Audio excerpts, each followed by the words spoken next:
When I was introduced to doTERRA, I was in the midst of trying to keep my yoga studio afloat. I loved the oils, but I was apprehensive about network marketing, and I didn't have the capacity for another business.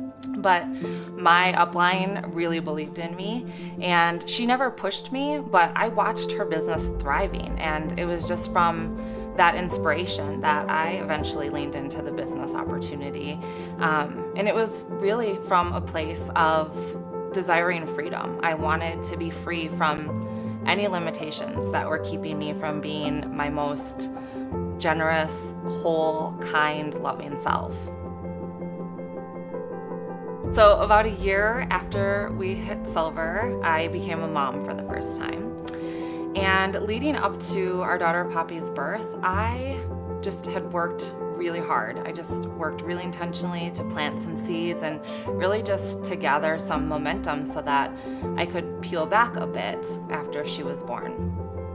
We had a really beautiful home birth, and Poppy was perfectly healthy when she was born. We were so grateful for our doTERRA income, and Marty was able to be home with us for the first 3 weeks. Then the unexpected happened, and on the evening of Halloween, we found ourselves in the ER with Poppy. She was just 6 months old, and we were flown to Salt Lake City, where we learned quickly that she had a ruptured brain aneurysm. We found out that it was incredibly rare. She was the youngest case of this particular type of aneurysm, and we waited through the night until morning when she could have the emergency surgery to put a clip on the affected vessel.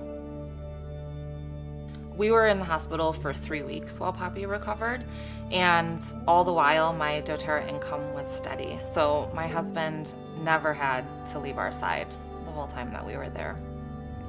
I believed wholeheartedly that doTERRA was part of God's provision plan for our family, long before we could understand what we would really need.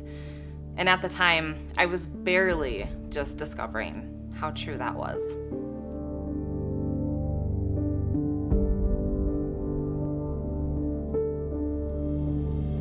Poppy was rapidly improving at home.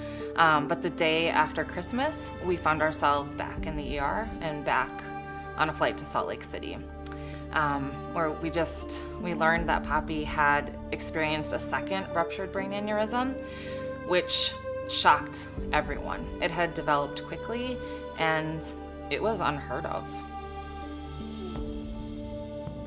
So our surgeons decided to go forward with a second procedure to sacrifice the entire vessel, which we knew would cause a stroke, but nobody could predict how that would affect Poppy's motor skills going forward.